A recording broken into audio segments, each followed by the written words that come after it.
out there, so we'll see how he responds. Obviously, it's still a problem that he's been dealing with. The biggest issue for him, the last 2 games and even some of these practices have been the ability to kind of get himself warmed up, loose, and just feeling good enough to go out there and play. So, he was fine. Some of the stuff was contact today, some of it wasn't, but it was more in line with a regular practice. So it was. I think it was good to have him back out there.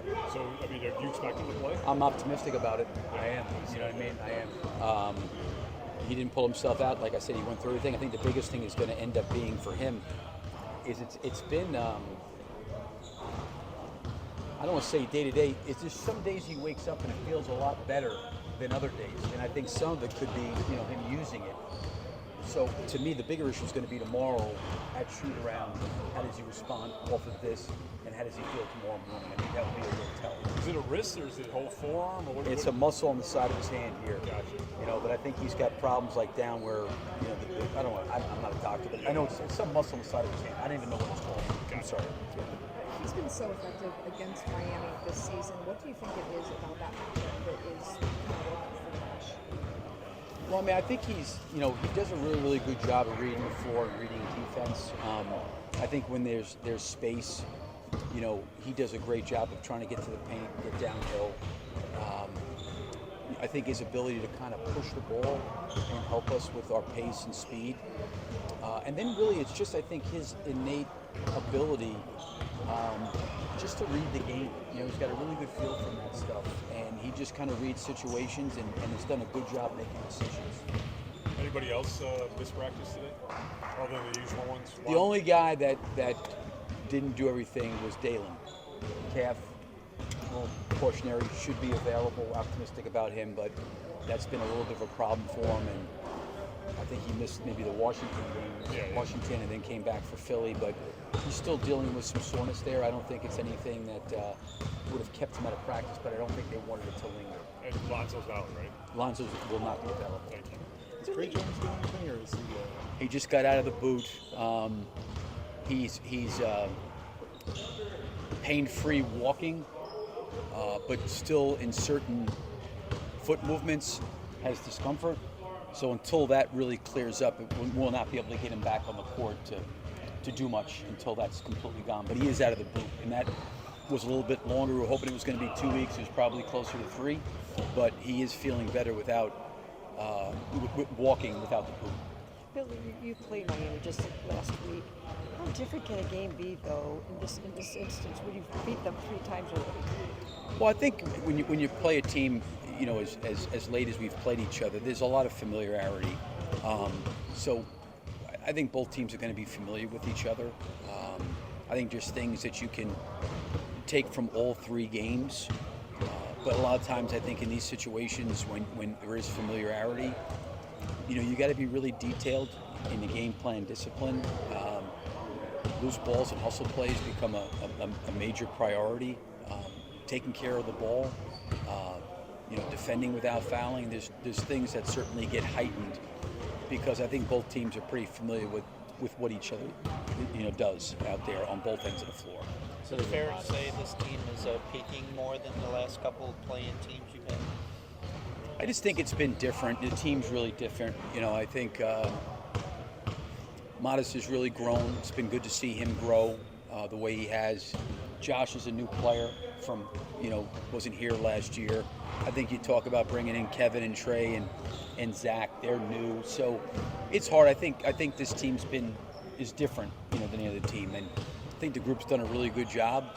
I give them a lot of credit coming out of the All-Star break and trade deadline because we had to incorporate 3 new players, and they've done a really great job of gelling and meshing with the guys personally, and I think they've done a good job gelling and meshing on the court. So I think some of this for us is just, it's new. We have a lot of new guys. I mean, certainly Alex Caruso and Zach and DeMar, those guys were, key contributors, to our team.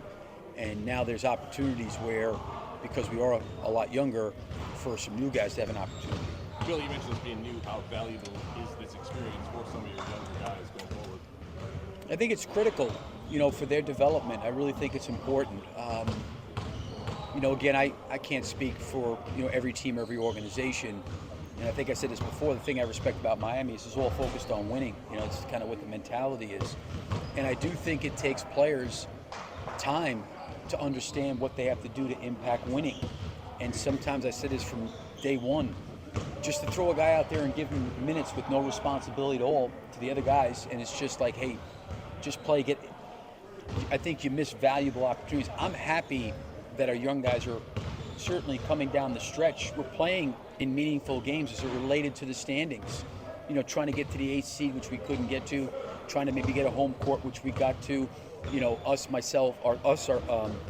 In Miami and Orlando and Atlanta, all kind of I think guys being in those situations are important rather than it being, hey, listen, once the last game's here, we're done. And you know what? We're eliminated with 10 games remaining. I like when these guys have something to play for, for themselves and for each other. Well, we've heard consistently from players, your philosophy wearing teams down in the fourth quarter. They've taken great relish saying we think we're the best conditioned team in the league. 2 of the 3 games against Miami, you blew them out in the fourth quarter. Is that something you bring up in preparation for this game, or do you kind of throw that out the window? Yeah, I mean, one of the things that I think we tried to do right from the beginning, even when these guys came back before training camp started, was, everybody says they want to run. Everybody wants to play fast until you have to do it, right? So I used to say that when I was in college all the time, because we pressed. Everybody wants to run and press until you start running and pressing. It's hard. Yeah, exactly. So I think the thing we talked a lot about was we had to be in great shape. One, because it was 82 games. Not that we could have guys playing 38, 39 minutes, but we had to be in elite shape. We had to be able to play 4 quarters this way. So I think our guys have confidence in the shape that they are. And I think our guys have taken the approach of every game's 48 minutes. We can't play 2 quarters or 3. We've got to play all 4 quarters. So that's what our guys have tried to do. But I do think our guys feel like they've put in a lot of work physically to get themselves in the kind of shape they need to be to play the way we've got to play. Hey, where have you been most impressed with the growth that Modest has shown this season? I think there's been a lot of things. I think he's starting to see that his talent level got him here, but his talent level is not enough for him to be the player that he wants to be. And I think he's taken a real serious look and a hard look at himself as it relates to rest and nutrition and hydration, game plan discipline, watching film, scouting reports, and not having maybe a younger player mentality where they're so gifted. Well, all I got to do is just show up, and it's going to be okay. And I think early in the year, when he got exposed to a lot of different things, he, I think, understood, there's a lot more to this than me running and jumping and shooting. I got to invest, and he's done that. And the other part of it, to his credit, since day one, he's always leaned into challenges, and he doesn't get flustered with mistakes. He doesn't get that. He moves to the next thing and really has a great understanding that mistakes are part of his growth, and he leans into situations. But I think the whole totality of what it is to be an NBA player, he's got a better grasp of than he did 5 months ago. On a personal level, Billy, how much do you miss the feeling of being in the middle of a playoff run, a deep run, or even a Final Four run? Oh, everybody does. That's why you do it. I think the one thing that I've tried to do is you try to, at the end of this season and every season, there's only one team standing in college and there's one team standing in the NBA. And everybody's fighting for that. So the challenge or the excitement is getting a chance to try to compete for something like that. But to me, I've tried to look at it, because I was fortunate enough to be a part of 2 of them in college. What about the years that you don't get there? Is it just a failure and just meaningless? Or how do you find value? I found for myself personally as a coach an incredible amount of value coaching these guys. It's been a lot of fun. It's been unbelievable right from day one. The way they've bonded together as a team, the way they've tried to sacrifice, the way we've tried to play, change the way we've played, to see the growth of Kobe, to see the growth of Modest or Julian or Dalen, to feel bad for Lonzo when, him getting the chance and now not. Same thing with Trey or Io. But there's been rewarding from that perspective. The result piece of where we want to be, no, it's not where we want to be. We don't want to be where we're at. And that's the goal, to try to get better and improve. But I think every player every person in the building, ownership, all want to compete at the highest level. I don't think that that's any different for me or any other organization. Everybody wants that. That's the challenge. Going back to the pace for a second, there's the whole narrative about the game slowing down in the postseason. Do you have any concerns about that, or how do you kind of coach through that to this younger team that really needs to play fast? Yeah, I mean, I think that there's generally a few things that I think slow games down. One is the free throw line. Another is turnovers. Where there's the stoppage of play. I think the other part is offensive rebounding. Listen, we have full responsibility and control of what we do on miss and made baskets in terms of how we're playing. Now we also have a responsibility. The teams that get back, we got to run offense and do a good job there. And for us, playing fast doesn't mean we need to shoot the first 7 seconds. We got to generate good shots in each possession. I think those are the things that slow you down. I mean, and the other thing too is so much of it's the NBA now in this time of year gets matchup driven. Where that's why it's slowed down, because teams are targeting certain matchups, certain individuals, and they're working to get them in those situations. So I think for us, we've always been a team that's been, the whole's been greater than the parts. So we've tried to play an identity that collectively is beneficial to all the guys. Obvious first question, are you playing tomorrow? Yeah, I'm good to go.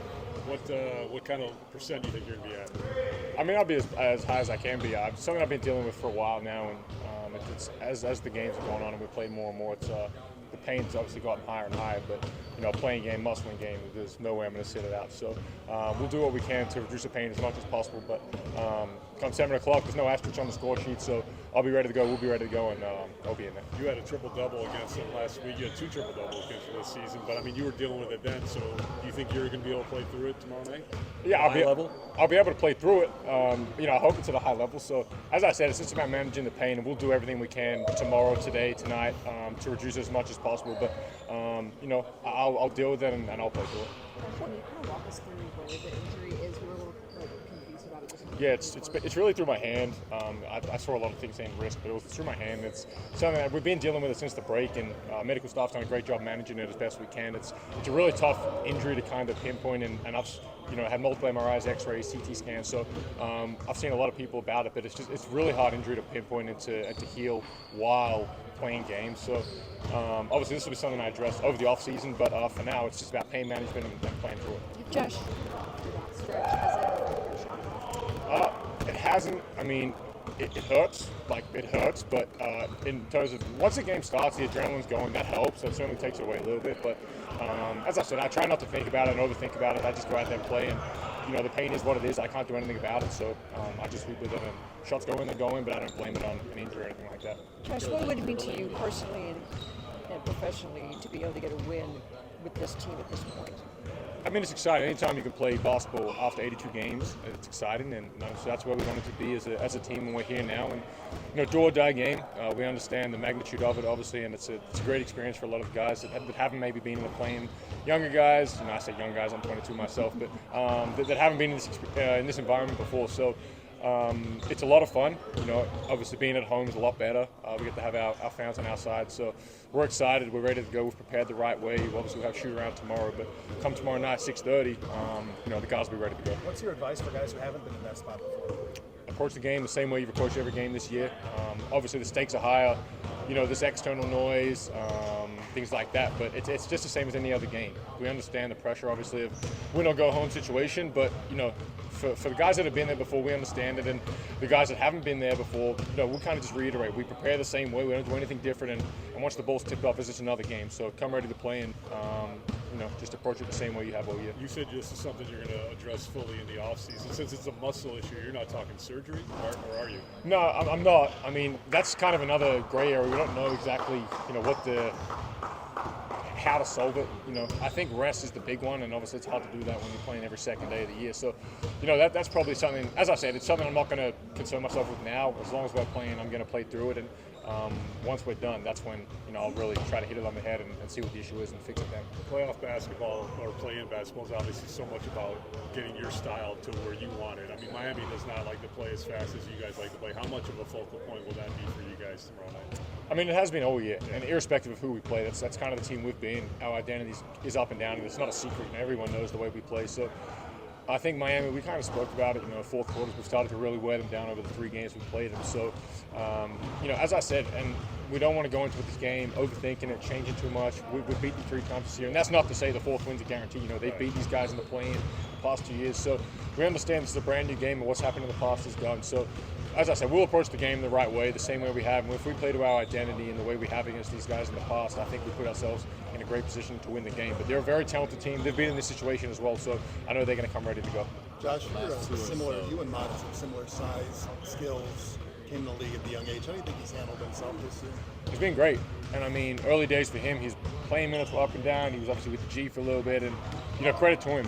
He stuck with it. And for a rookie, that can be tough. Your role in the team, your minutes changes and fluctuates. And he stuck with it. He never dropped his head. He's always stayed confident. And, when he moved into that full-time starting role, I think he's played, the way he's impacted this team is going to another level. So he's obviously a super talented kid, and I think he's mature beyond his years. And tomorrow night, when the bright lights are on, he's going to be ready for it. Josh, what do you discredit the most for the last couple of months, the way you've been playing on the floor? Why do you think you felt it looked this good as you have? I don't know. I think a number of things. I think confidence is one thing, and I think earlier in the year, I was probably stuck with, my natural game is to try and make everyone around me, please everyone. To please everybody, make everyone happy in terms of teammates and things like that. So I think when the All-Star break came, it was like a shift in mindset, and it was also a break to get away from the game. And when I came back, I felt like me again, and I felt like I could, I could be aggressive. I could still get guys involved. And once we found a formula to how to win games as a group, and it wasn't just me, but we stuck with it, and it was consistent. Obviously, the back half of the year, we've been very good. And as I said, this is the right time of year to get going. So not just myself, but us as a unit, we've started to figure it out, and it's the right time of year to get rolling coming into tomorrow night. Thank you. Thanks a lot, John. TV, one more time. More than usual. You guys ready? I'm moving. Sunday in Philly, you told me you were going to lean on your vets over the coming days to kind of try to get at least a gauge of what tomorrow night will be like. Have you done that or started that process yet? Yeah, we talked a little bit. We had a little meeting, and I got to pick their brain a little bit and see what it's like out there. Of course, it won't be like going to be on the court, but I got a little feel of how it's going to be. What's kind of your approach personally tomorrow night, facing the play-in tournament for the first time? Make winning plays for my team. Do anything it takes to win the game. Do you think you may have some nerves though going into tomorrow night's game, or are you just going to take it like it's a regular game? I don't really get nervous. I get more like excited when I get to play basketball. So, I don't really get nervous. Is it tough for you at the beginning of the year, going up and down to the G League a little bit and not getting as many minutes, and then finally you got your chance and showed what you can do? It was tough for me at first, of course, but these challenges that comes with being a successful and better basketball player. So, I didn't take it personal. When I went down there and proved that I belong with the top team. But it takes it takes a lot of mental focus to be going down to the G League, and you don't take it personally. You take it as you get the chance to play basketball against great players. So it was tough for me at first, but I adjusted. How do you think his rookie season has gone? Is there anything more challenging than you thought might be, or how do you think he handled it? Yeah, it was the hardest part for me was not playing, because I was thinking, am I good enough? Can I, compete with these guys? And for me, I don't lack confidence, so I just keep working, keep getting better every day, and I advance. But it's that was the hardest part for me, for sure. Was there a point where you kind of figured out or knew you were good enough? Say it again? Was there a point where you realized you were good enough? I always knew I was good enough to compete. It's just the matter of time, and gaining trust with the team, coaches, players, and once you get the opportunity, you can't shy down from those moments. Do you have much of a history in these winter go home type scenarios, and you think it's for you, kind of your nature, to suit you? Yeah, whenever you get to play for something and compete for something, it definitely fits my nature. I mean, I'm not gonna say it doesn't. So I'd say it definitely fits my nature. Do you feel like having played them last week, just in terms of your own personal preparation, makes things easier or different than prepping for a normal game? Repeat the question. Just having played them last week, do you think that helps you in terms of your own personal preparation? Yeah, for sure. I mean, we played them 3 times. Was it 3 times this year? Yeah, so we have a good feel of how they're going to play. Maybe they throw some crazy schemes at us, but we're ready. We know what we have to do. Billy had mentioned that he's been impressed the way you've responded to challenges at times this year. How has Billy challenged you throughout the course of this year? What things has done to you? Holding me accountable for every play. I mean, I remember one play at Golden State. He took me out for when Wiggins posted me up and scored. So it's little stuff like that. He challenges me in practice, and I thank him for that. He's been a huge, part of my development, and he's been probably like the best coach I ever had. I mean, he's Hall of Fame. He has all these accolades, so he's a huge part of this journey for me. Thank you.